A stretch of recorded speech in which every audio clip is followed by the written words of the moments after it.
Yeah, I mean, it was still a shock. I was at the Back to the Beginning show at Villa Park a couple of weeks back, and although Ozzy looked very fragile on stage for sure, he was very clearly present and in the moment and delighted to be there. There's a lot of emotion on stage and off it. It was an incredible afternoon, and it really has unexpectedly but somewhat fittingly served as a true farewell to him. We were all quite shocked at the news, but what an amazing way to go out.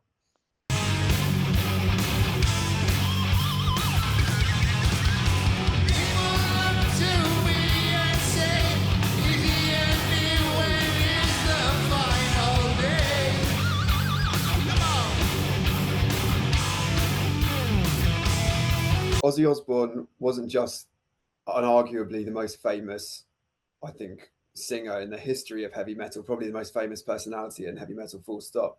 He was the ground zero for where it all started. Him and his four Black Sabbath bandmates, Tony Iommi, Geezer Butler, and Bill Ward, built the foundations of heavy metal as we know it. Every single thing that has come from metal, musically, culturally, its influence on society itself has all come from that first Black Sabbath album and everything that followed. It is impossible to overstate Ozzy's importance to the metal scene and his influence on not just singers, but like I said, metal fashion, metal culture, everything to do with the world of heavy metal. It starts with Ozzy and his Black Sabbath bandmates.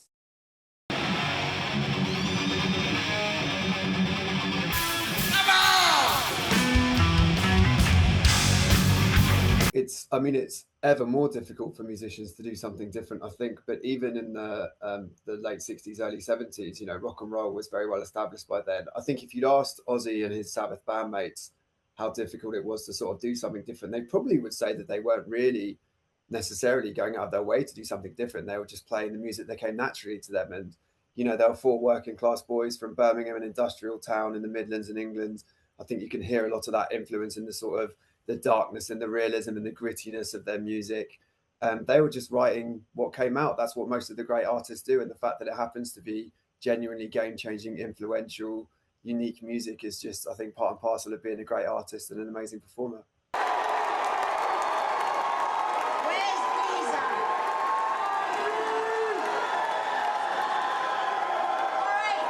There's a very cross-cultural appeal to Ozzy, and it's fascinating, really, because if you'd ask people what they thought of Ozzy Osbourne, especially the sort of mainstream media, and especially over in America, where they had things like the Satanic Panic and all of that, people thought he was some kind of like devil worshipping monster. He was sort of seen as this boogeyman almost of music for a while, and to go from that journey to coming into this funny, cuddly, hilarious, charismatic father on a reality TV show seen by millions was an unbelievable journey, and it sort of helped to embed him as a cornerstone of pop culture in the 21st century, I think, because that was Ozzy every bit as much as Ozzy was the fire-breathing, chest-beating, jumping around, arm-waving frontman on stage with a rock and roll band. He was also a father, he was a beloved family member, and he was just a normal guy. And I think it was great that his role in the Osbournes sort of helped people to see that and establish him as a real national treasure, I guess.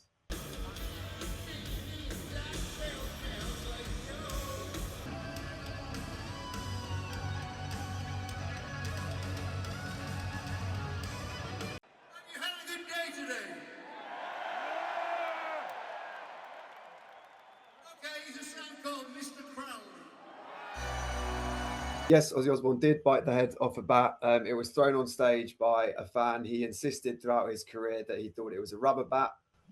He soon found out it wasn't, and I think a few rabies shots later made him realise that wasn't the best idea.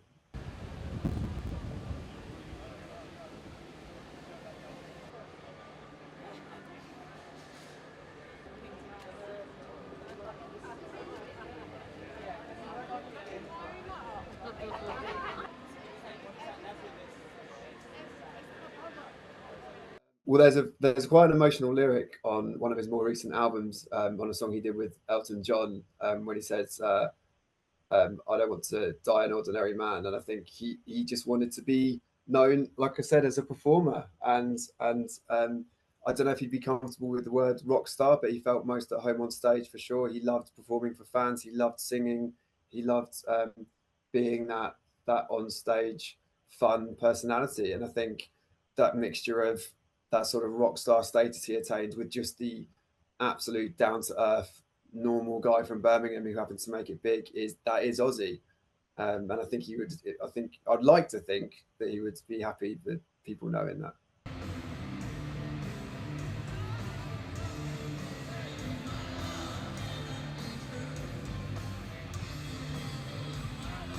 Ozzy Osbourne's legacy and Black Sabbath's legacy will never go away, if nothing else, purely for the fact that heavy metal is here. It is one of the most thriving, passionate, and widespread subcultures on earth, and that all leads back to Black Sabbath. I think specifically when it comes to Ozzy and Sabbath's music as well, absolutely you will see people celebrate and discover that music over and over and over again.